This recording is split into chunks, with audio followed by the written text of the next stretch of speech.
I don't think we can be too critical of that hire of Dan Ashworth. There wasn't many critical of it when it happened. And I also don't believe the parting of ways has come as this massive disaster. Disaster or not, the spotlight is very much shining on Sir Jim Ratcliffe and his Ineos backroom team. But 3 points has gone a long way to lighten the mood at Old Trafford. We're chatting about all of that with the performance of Rasmus Hojlund, the future of Marcus Rashford, and the small matter of a Manchester derby. It's time to get the kettle on.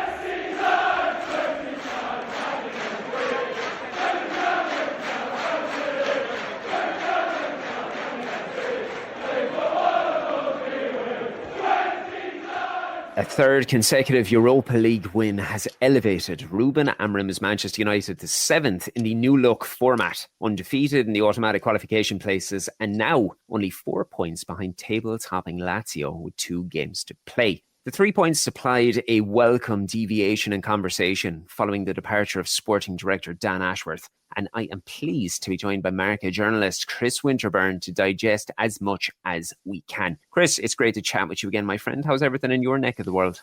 Everything is going well, thank you, and it's good to be back. How are you? I'm doing great. I'm still above the ground. I'm still breathing, and my wife is still tolerating me. So that's always something good. Must be going to plan.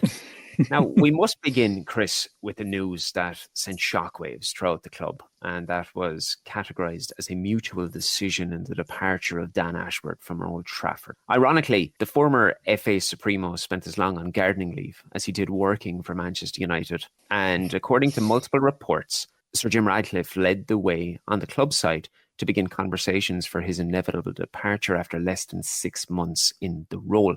I suppose the major word being utilised in this scenario is that the club were underwhelmed with a lack of clinical decision-making that centralised around a subpar list of replacements for Erik ten Hag and a reported dissatisfaction with the likes of Joshua Zirkzee.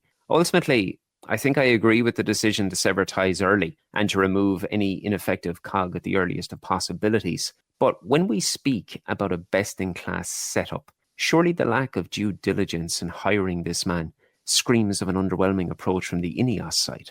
Well, I'm not too sure on that point, because if you remember, this is not something that Ineos have had time to figure out. They sort of took control of football matters once the original deal was completed in December, and then they pretty much had control of football matters by the March, April. So it's not as if they could necessarily have a long time to plan what they were going to do. And Dan Ashworth arrived at the club with a really stellar reputation. So it's not as if they hired someone out of the blue or hired an Ed Woodward, should we say. They hired someone who was at the top of the game and they thought he was going to come in and do a job. And I think that this sort of departure of Ashworth from the club is maybe a little more mutual than people are giving all sides credit for. I don't think it was a case of Sir Jim Ratcliffe came in and was like, oh, what's going on here? We've got to get rid of you. I think it was a case of he put together a team from March onwards that would come in and take over the football control side of the club. And I think people just sort of had to sort of work it out from there. I think the individuals were put in place, and I think Omar Barad has actually had a far more encompassing a role than anyone expected. I think that may be one of the factors that he's sort of taken on a much more overreaching approach, and maybe that's in his job description. Obviously, we don't know that, but it certainly has been a surprise to me how involved he has been with every aspect of the changes at the club. But I think it was very much a case of the Manchester United weren't criticised when they hired Dan Ashworth. It was a move that was very much applauded, even with the laughable gardening leave situation. And obviously they look a bit foolish now, but I think it may be better that they cut ties now and that everyone leaves sort of at a point where not too much damage is done, rather than in 2 years or so when maybe Ashworth's bought players he's not fully comfortable with, or he's bought players specifically suited to a system that maybe he hadn't envisaged in the past. So I don't think they were short-sighted in their initial view. I just think it's something that they've tried and hasn't worked out.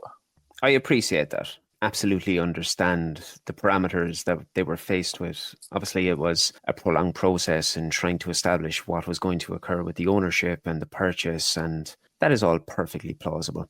But I don't think they deserve a complete pardon for this. Yes, they only arrived at the club and they were limited in the time that they could spend navigating these particular appointments. But I think it's a little bit disingenuous to say they didn't have a time frame to be able to look at potential acquisitions far before actually acquiring the football club. I mean, they've been involved in French football for years. They've had this idea to be able to acquire Manchester United to add it to their sporting framework. And surely there was a set group of individuals that they were looking to come in and to be able to fulfill this best-in-class backroom team. Dan Ashworth obviously was well known throughout the FA and even up to what he had achieved with Newcastle and everything that he had done in between.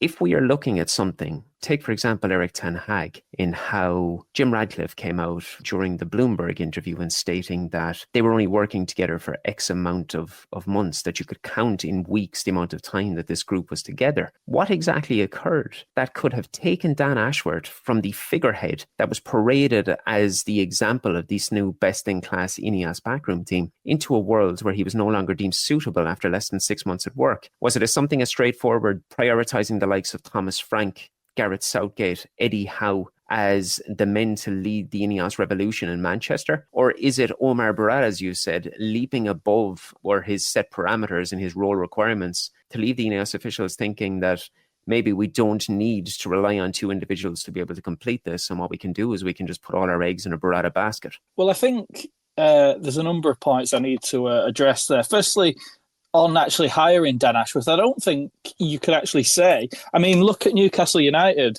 They were took over by the Saudi Public Investment Fund, so you can figure out what that means and where the money's coming from. But you would assume with the money that was available, as everyone was saying, with the reported Sheikh Jassim takeover of Manchester United, they would immediately hire the best in class. Well, the first thing Newcastle United's new owners did was hire Dan Ashworth. So he has to be considered at the time of hiring. He was one of the best in class available. And obviously, you mentioned, you raise a good point, that Sir Jim Ratcliffe and the people who was worked close with, particularly Sir Dave Brailsford and Jean-Claude Blanc, they have obviously talked about this for a long time, but there's a hell of a difference between asking someone when you haven't got the club, oh, would you be interested in doing this, than when push comes to shove and you've got the club, and then you start asking. So I don't think we can be too critical of that hire of Dan Ashworth. There wasn't many critical of it when it happened. And I also don't believe the parting of ways has come as this massive disaster. I think it's very much a case of both sides have seen things over the few months they've been working together and have decided it's not working. You look at Dan Ashworth, obviously he takes a far different approach to Sir Jim Ratcliffe, and I don't think he was particularly on board or at least aligned with a lot of the cost-cutting measures or how he would then defend that, whether in public interviews, although it would be his choice as to whether to undertake many of those. I think he found that side of the club difficult and the cost-cutting measures that were going. But also the hiring of Ruben Amorim, and I don't buy into this Gareth Southgate was his top choice story. I don't think that was ever the case. I think Dan Ashworth was more looking for a hire of a coach that maybe didn't have a defined system or a system as defined as Ruben Amorim. I mean, we've heard 3-4-3 more in the last month than we probably have in the last 10 years. And that's not a bad thing. But if you're Dan Ashworth and you're recruiting, which is what he was primarily there to do, you've now closed or at least tightened the group of players that you can then look for. You've then got to look for players who are more suited to a system rather than players who can fit whatever the next manager is. And I think he thought the role he would be given would be to set a style of football and set a way of playing that then the recruitment would follow immediately. But that was thrown completely out the window by the pressure on Eric Ten Hag and how quickly they had to do deals in the summer. And they got what was available, and some of which what Ten Hag wanted, and some of which what Ashworth wanted, and the club was an input. But it still wasn't an aligned team effort yet. And I think he's looking into the future and saying, my job, the way I want to do it, is going to be made harder by Ruben Amorim's hiring.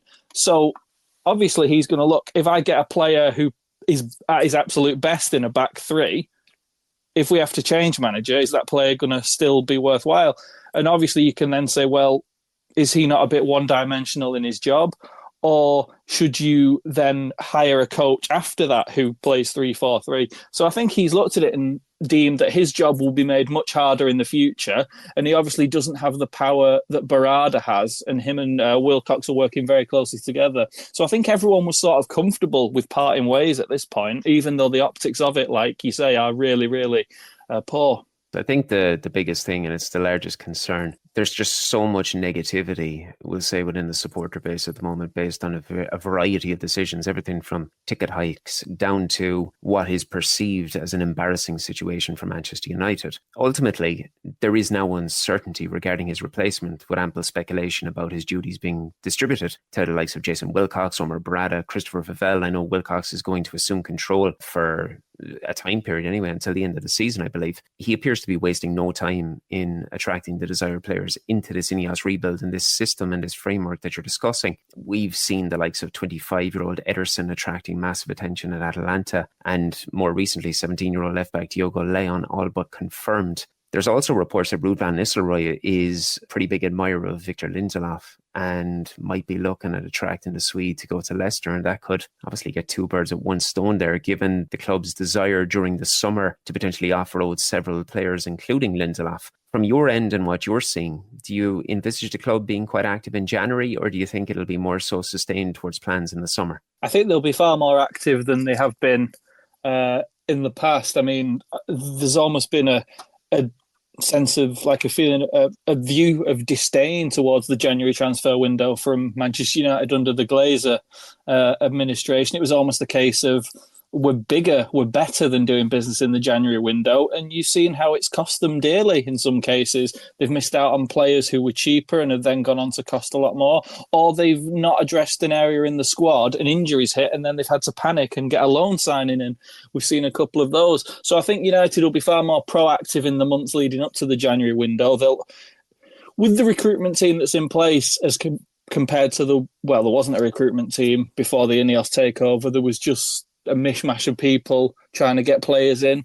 There's much more of a proactive approach now. They'll be looking at, okay, we know what players we think will improve this squad and will be here for a long time. Let's get them when they're available, if we can. We're not going to wait. We're not going to say, January, I can't get a player halfway through a season, because that just isn't how modern football works. You have to be able to get these players in when you can. So I think they're definitely looking towards that, and I think we'll probably see a few outgoings. Victor Lindelof, as you said, has been struggling with injuries this term, but he's also not favoured. And United do have quite a lot of centre-backs now, and I think one of the ways this transfer window is going to be propped up is through player sales. The January emphasis about getting a deal done and trying to avoid this blasé type of attitude towards January over summer, I think it's largely emphasised with the manner in which they approached Sporting Lisbon to get Amrin mid-season in what was almost an enigma. You don't see that with these top-end continental managers being pried away from a football club that had aspirations in Europe as well as their domestic aspirations. Absolutely. But then you see one of the points there that you've just raised, in the Glazer administration, when they were in full sporting control of Manchester United, there was this arrogance towards the January transfer window we don't do business in January. There's no value in January, which is a complete lie, fabrication. But then when it came to the summer, you were then faced with the situation where, we need a rebuild. We need 4, 5, 6 players. Didn't get any in January. Why are these clubs asking so much money? The Man United tax we have to pay. That's not fair. Well, then you pay the price for setting yourself up to having to do such massive business every summer. If you publicly state that's the window you want to do your serious business, it's just nonsense. And I think Manchester United, the further away they move from that, is the better it is. And obviously, there's a lot of teething problems right now in the sporting department, and there's some problems that are far more perhaps important, as you mentioned, the ticket price hike, which is a scandal, but it's one that can be explained by the club's financial situation at this point. But obviously, the new Ineos group are hitting the fans for something that the fans have had no control over for the past 10, 15 years. So I think that's a point that's important to be made. I agree. But at this stage, I think we're chatting now for nearly 15 minutes. Let's have a little conversation with the football, shall we? A hard-fought Europa League victory on Thursday evening, building further momentum ahead of the Manchester derby that we will have to get to very shortly. I think once more, Chris, a Jekyll and Hyde showing with two different performances from first half to second, and the requirements almost to go behind in order to spark a response with a kick up the arse from management and players. Before we focus on individuals, what was your take on the performance against the Czech side on Thursday? I thought the first half was quite poor. I don't think there was a lot of, I don't want to say effort, because it sort of seems like a cop-out to accuse professional footballers of not putting the effort in. But there seemed to be a lack of desire to get that opening goal and really make things difficult for the hosts. I think the United side was sort of comfortable having the ball. But again, one of the things to note from Ruben Amorim's press conferences after all the games he's been in charge, he said from the start that this team needs to get better and more confident on the ball, and you're not going to get that by not having the ball. So I think they've tried to keep the ball in games and not actively tried to do much with it as part of a predetermined plan from Amorim. I think it's all about him learning about his players and them improving on the basics at this point. But there was a definite improvement in the second half. I mean, the goal to give away was just silly. It wasn't necessary, and it gave the hosts a boost that probably lasted for about 10 minutes. And then United found some good attacking patterns. Hojlund was much more effective as a centre-forward than Xerxes had been in the first half. And the goals came. But I don't actually think it was too dissimilar to the performance against Forest. United had a lot of the ball in that game, and at times looked like they were playing to a plan, which is an improvement. It just is a case of things aren't quite gelling at this point. And obviously there will be players who aren't suited to how this team's going to play in the future. Yeah, a lot of that boils down to people's perception of how quick change can actually occur and a desire for a change to occur yesterday. These things are going to take time. And as you stated with Amorim, he's been very, very forthcoming in stating that there is a good possibility the team will be found out. And when they're found out, people need to realise that his players are learning on the job, essentially. I thought that was a very good take. He's being noted as a guy who's making ample changes, anywhere from 6 to 1 game to 5 on Thursday night, making as many substitutions as he can. And all of this is coming as a perspective and a foundation and being able to establish what players he can trust, who can actually fulfill the duties of his system, and what sort of players are willing to live and die by the badge and give that emphasis on running like dogs. The possession statistic that you mentioned is very relevant, because I noted at the end of the first half on Thursday, United had completed 388 passes in 45 minutes. And I know they only tested the keeper with a long-range effort from Bruno Fernandes, but it's sustained possession. And I think one of the largest things that you need to take from that is the more football that you have, and I believe it equated to 71 or 72% of the possession, the less likely you are to concede a goal. Oh, absolutely. We've been kidded on for a long time that Pep Guardiola's style of football, particularly when he was at Barcelona, was blisteringly attacking. It wasn't. Having the ball was a means to protect his defence. And we've seen that at Manchester City until he got centre-halves he can trust. Keeping the ball was a means of protecting a back four he didn't fully trust. And I think people can say they want really, really exciting football at Manchester United, but then are unhappy when it's not there 3 games into a new manager's reign. But I think there is certain things we can pick out that we've seen from those performances. There is an increased, as you said, amount of possession for Manchester United, and the holes through the middle that have been there previously aren't there. The chances are now sort of coming a premium for opposition clubs, and they're coming through mistakes. Like we saw the 2 goals Manchester United gave away in the second half against Forest were just crazy individual errors. It wasn't Forest streaming forward through a big gap in the midfield. So I think there's definitely signs of change in that team, but it is going to take time. Rasmus Hojlund, you've mentioned, he once more established his credentials as the man to lead the Amorim line, with Marcus Rashford again failing to shine amidst numerous departure reports. United's number 9 appears to be going from strength to strength, and obviously set a record with 10 major European goals by the age of 21 or younger at Manchester United. Ironically, he joined Rashford alongside the legendary figure of Wayne Rooney. Just how impressed have you been with his growth at the club and what you've seen in such a short period under his Portuguese tactician? One of the things I've noticed is since Amorim's arrived, Hojlund's been a much more aggressive in how he receives the ball with his back to goal. I mean, we've seen times where defenders have been really, really closely up on his back and he's managed to receive the ball, hold them off, and then either turn or push them away. I think he's been far more aggressive since Amorim has come in, and I think that sort of lends itself to the style of football. Ten Hag's style by the end had got very passive, and you could see United centre-forward, whoever it was, going through games either A, not having chances, or B, just not even being involved, being a periphery figure. I think the centre-forward, as we saw with Gyökeres at Sporting Lisbon, you're going to have a forward who's a lot more aggressive, a lot more involved, and the other players around him then have to make the chances for him. And I think we're starting to see a bit of that with Hojlund. He's aggressive, he's getting into fights, which is what you want from a centre-forward. And then the chances are coming to him. Fernandes made one for the goal yesterday, and then he's there to finish them. I think he's always had a good eye for goal. We saw that in his first year at Manchester United, especially in the Champions League. And I think it's been loathe using this word, but a project to get him a more rounded footballer. I think he came in as a very good goal scorer, but there was a lot that needed polishing. I mean, that's the case with a lot of forwards. I mean, Harry Kane was, when he came into the Tottenham side, a very good goal scorer, but it did take him a couple of years until he polished his game off and became a really world-class footballer.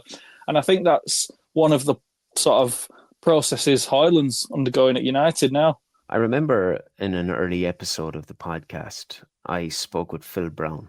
Now, I admire Phil massively. He's a great guy in what he does for Manchester United and is obviously on the world scene for quite some time. I remember it was around the time when there was speculation about Ruud van Nistelrooy coming to the club.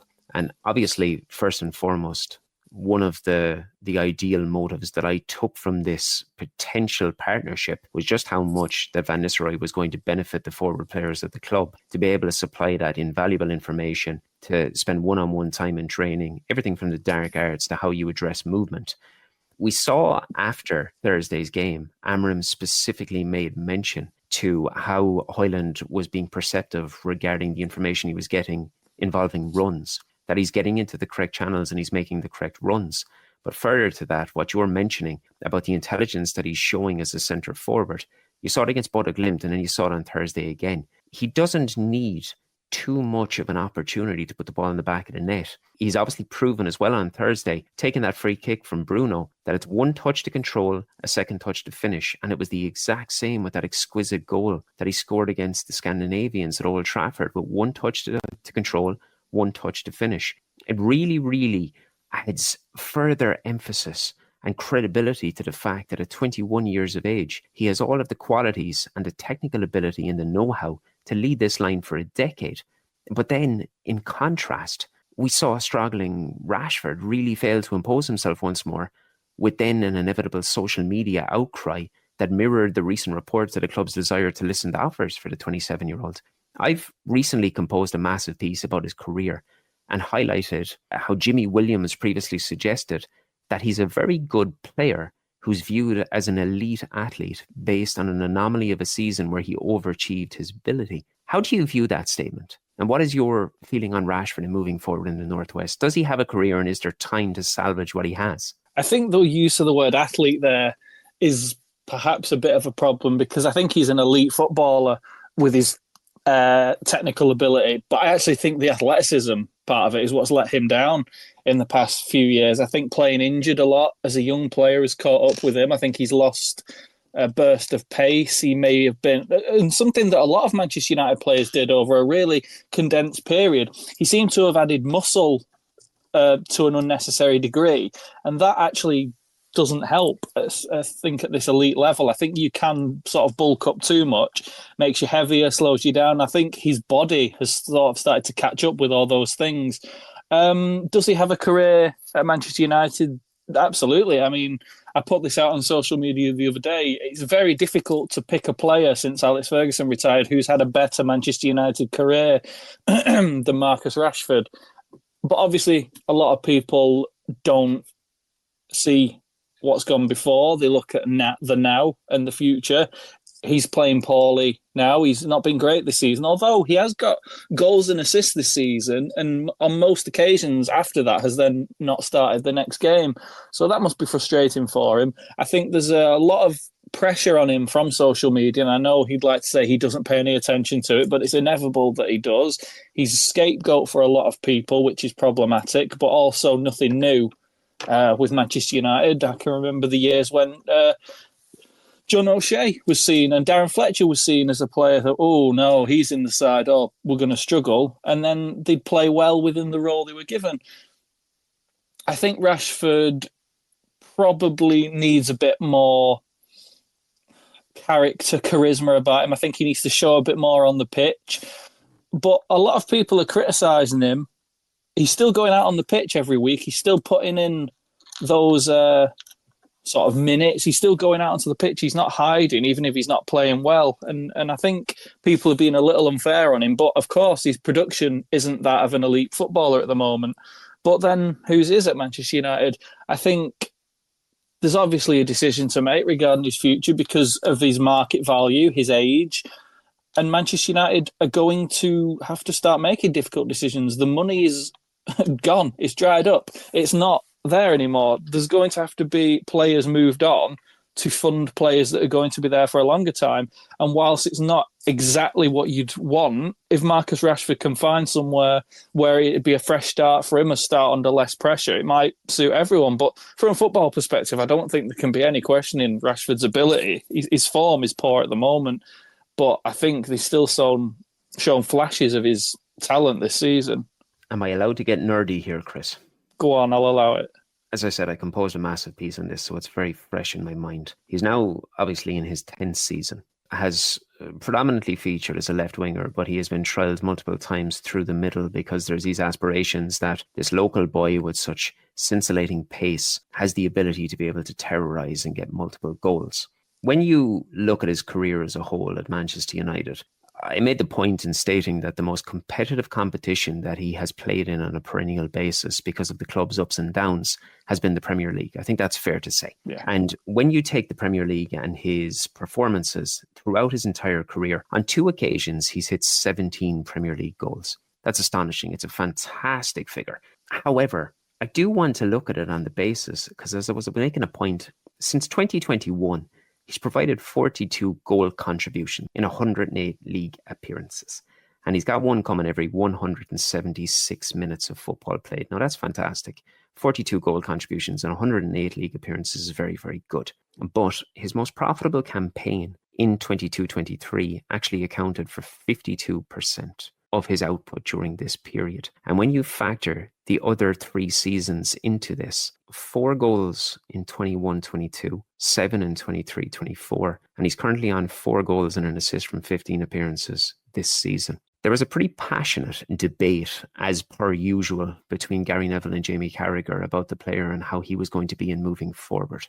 Gary Neville is obviously on the premise that Rashford is a 30-goal-a-season striker. And when I factor in the conversation that I had with Jimmy Williams, he's basing it on the premise that this was an anomaly. He's not disregarding the player's ability because he thinks he's an extremely good player, but that he is harshly criticised and judged on the fact that he is an elite player based on this one season, which is an anomaly. And when you strip back what he has achieved throughout his career and you look at his output on those seasons, only 4 times in 10 seasons he's managed double digits in the Premier League. Every other season you're looking at 5, 5, 7, 4, 7, 4.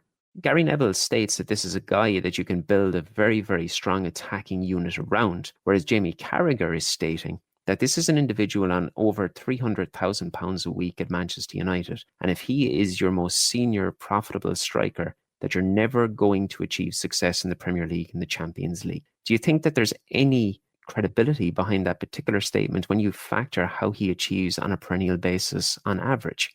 I think the problem there is viewing him as a centre forward. I don't think he is. And I think that's been one of the problems. Every time he's built ahead of steam and scored goals, something has then... It's often been from the left wing. Obviously, he played through the centre a lot in Erik ten Hag's first season. But Jose Mourinho didn't see him as a centre forward. That's why Lukaku was brought in. And that's why other players have been brought in since. I think he doesn't have the... And I'm not quite sure where this perception of him as a centre forward has come from. I don't think he's ever looked comfortable in that position. He's not strong, as it were, despite the muscle he's put on. He's not going to sort of make life difficult for defenders with his body in a way we've seen Hojlund do. If I may, just for 1 minute, just while you're here, it's not to deliberately interrupt you, I never do this, but one of the first things that came to fruition when Amram was close to signing on the line and becoming Manchester United manager, one of the largest reports came out is that Marcus Rashford was going to be given ample time to prove that he could fulfil a centre-forward role at Manchester United. And that wasn't just from one source. This was widespread. And there was ample suggestion that Marcus Rashford was going to be given an opportunity to lead the line for Manchester United under Ruben Amram. Again, obviously, you can't second-guess people who are actually in the game at the top level, but I don't see him as a centre-forward. I've never been able to see it. I don't think he's got the body. I don't think he's got the aggressiveness, but he's an excellent wide forward from the left. And I think one of the problems he's had is the constant changing of the demands on that role from different managers and the players he's been playing alongside. Remember, a lot of his great football, particularly under Ten Hag, came when he had Luke Shaw behind him at left back. And obviously, physical demands of the game have certainly caught up to Luke Shaw. So whether we'd ever see that partnership again is very doubtful. But it's a very different thing playing ahead of Luke Shaw, who's excellent defensively, to then playing ahead of Diogo Dalot on the left, who leaves spaces, not through carelessness, it's just he's asked to be more creative and he likes to drift into the centre. But if your left back's drifting into the centre, there's a lot of space, and I don't think Rashford has the physical makeup to be a player that can go back and defend. I think that's why we see a lot more of Ahmad when he's utilised as a wing back. I don't think Rashford's quite suited to that. I think, and obviously this is a conversation we've had a long time, we had it about Anthony Martial. If you put Marcus Rashford on the left of a Guardiola front three, he would look a lot better than what he has done in a Manchester United team. And I think viewing him as a centre-forward is perhaps unfair on him and puts unfair expectations on him. But the salary you mentioned is another thing. He's not performing to the level of his salary, and Manchester United aren't in a position where they can carry a player on that salary at the moment. So a difficult decision is probably coming if he doesn't find form, but I personally can't see it as a through-the-middle lone centre-forward. I would agree with you there. And another man who struggled on the night was Andre Onana, culpable in that shocking pass for the opening goal. And the real painful thing is that it built upon a speculative showing against Nottingham Forest last weekend. Arguably, this is a man who was up there as one of our top performers this season. But then fans have immediately turned on him for a couple of poor performances. For me, I don't think it's justified to disregard a brilliant season because of two poor outings. And I can't help but feel that so many people were just waiting patiently for a mistake to generate a further agenda against the keeper. Am I way off here? I don't think so. I think it goes with the position. I mean, if you make a mistake in that position, 9 times out of 10, it results in a goal. I think what people have to understand is this is an eccentric, unorthodox goalkeeper. The shots that he struggled with in 2017, 18 as a younger player, and there's still shots he struggles with now. He's got a big frame and he comes out in quite an erratic manner. If a ball's slightly to the side of him, he does find it difficult to get down. I mean, if we go back to Lucas Moura's goal against him in the Champions League semi-final, that was a goal that should have been saved and was just slightly to one side of him and he couldn't get down quick enough. Manchester United fans have seen that now countless times. He is, however, a very confident player, obviously helps with build-up play, although I don't think Manchester United have seen anywhere near the full benefits of that, and whether they can in the Premier League, I'm not sure. But his performance for Inter in the Champions League final against Manchester City was excellent. Whether United can play that way, I don't know. But I think it's probably a bit harsh, but the mistakes you see him making are almost more frustrating because they seem unnecessary. The pass to Mazraoui was certainly easier yesterday, and yet he tried to place it through a gap to De Ligt, who quite obviously wasn't blameless in this because he wasn't interested in getting that ball. He was almost trying to hide in a position where he wouldn't receive it. So I think it was a mistake to pass it there, and obviously it's cost a goal, but I think people need to get used to this now. I mean, De Gea made a lot of mistakes when he was younger, and Alex Ferguson then played Anders Lindegaard a lot of games until he could trust De Gea. And it might be a case that Onana has to come out of the team for a short period because the mistakes he's making are unnecessary ones, but go with his style as a goalkeeper. I think if you're going to criticise him for his shot-stopping ability and how he gets beaten, you've got to get another goalkeeper because he's not going to change. He's not going to get better at that particular aspect. What he can do, however, is cut out the mistakes that are just unnecessary. I'm glad you mentioned two things there, because as much as I admire David De Gea for the career he gave Manchester United, the revisionism surrounding him since he has left, it is absolutely baffling. And as well as that, even though Onana was obviously culpable for that pass, I was amongst the first people to come out and say, yes, he was culpable, but I would imagine Matthias de Ligt is going to get an absolute earful when he gets into the dressing room off Amorim. Now, on to Sunday's Manchester derby, in what is going to be the 195th meeting between the sides. United have 3 wins, Chris, from the last 10 meetings, but we will count the Community Shield as a draw and say we're unbeaten in the previous 2. Pep's side, on the other hand, have lost 7 of their previous 10 fixtures, managing 1 win and enduring a run of 5 straight defeats in the process, which was a first in the Spaniards' career. I know anything can happen in a derby, but this is unprecedented territory for Pep Guardiola. His side looks disjointed, devoid of ideas, and some of them actually look uninterested in what's happening. United, of course, are coming off the back of 2 consecutive Premier League defeats, and the Old Trafford faithful are going to hope to capitalise on their city rivals' shocking performances and run of form, particularly off the back of another defeat against Juventus. What are your thoughts ahead of Sunday's fixture? I think it's a difficult game to call, to be honest with you. I think if you see Manchester City's current form, obviously not great, but everyone knows how good they are as a team. And Manchester United's record at the Etihad is very, very poor. They've not won there too many times in recent years. And it's difficult to see that changing. Even both teams are sort of going to it in mixed form. Obviously, City's number-wise, his form is worse than Manchester United, but you still wouldn't clash United as favourites ahead of that game. I think what is happening to City at the moment is things are getting on top of them and they've lost their confidence, that unwavering confidence they've had for years that everything's going to sort of turn around. They will get out of a hole. And when that's gone, and maybe Rodri brought a lot of that, I don't know, they don't seem to have the wherewithal to get out of difficult situations, and if they're put under a bit of pressure, they've crumbled in recent games.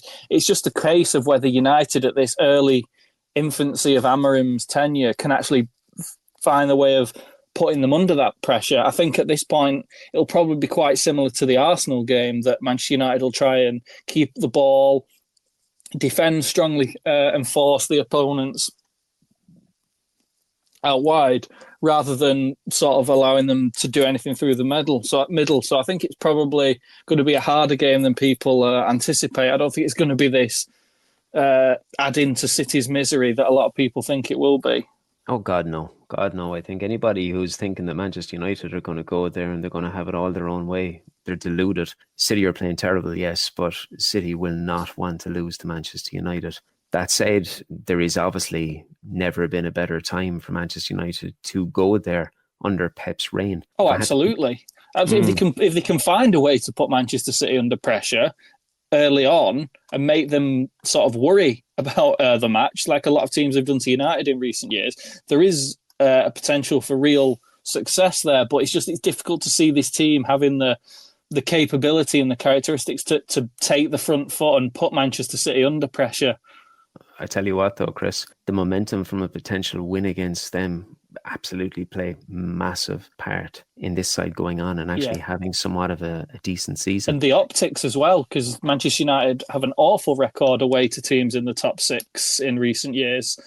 A statement win away to Manchester City this early on for Amorim had just completely changed the optics and really get that sort of unwanted record off his and the club's back. So it would be a massive opportunity for him to lay a marker down. It's just whether his team are capable of doing it at this stage is the question mark for me. Precisely. If I had to put you on the spot, what do you think the scoreline is going to be if you had to pick one? I'm going to lose, obviously, a lot of sort of friends with this, but I'm predicting a very dull, very lifeless 0-0 that both teams will be happy with from the start and be happy to take away. So we can all look forward to a 5-5 thriller at this point after I've said that. You know, you're the third person that said it to me today, that they're fancying a 0-0 draw. I just can't see it, but that would be one for the history books. The risks for each side to go for it far outweigh the possible rewards. It'd be great for City to win. Maybe it'd keep their title charge alive, but wouldn't guarantee it. A win for United, obviously, like we said, great, really sets a marker down, would be fantastic. But losing for either side is far worse in the situation both teams are in than a draw. So I don't think we're going to see a great game. I think it might be one that's easily forgotten. As always, my man, insightful and a great chat. Thanks for your time today. Anything interesting coming up on your side? No, nothing. Sounds a bit depressing, but no, nothing out of the ordinary at this stage. But no, everything's going well. All right. Well, it's good to be quiet from time to time. If anybody wants to have a chat with you after listening to you today, how can they get in touch with you, Chris? They can get in touch with me on Twitter at CM Winterburn and on Blue Sky on the same handle. Yeah, the exciting world of Blue Sky. We are also there. Thank you one and all for tuning in. If you're still listening, remember to hit the subscribe button to be amongst the very first to be notified about our weekly episodes. And you can get in touch with us at theatre_of_red across every social platform, including Blue Sky. Thanks very much for tuning in. Hopefully when we speak next week, it is over 3 points in a Manchester derby. Up the Reds.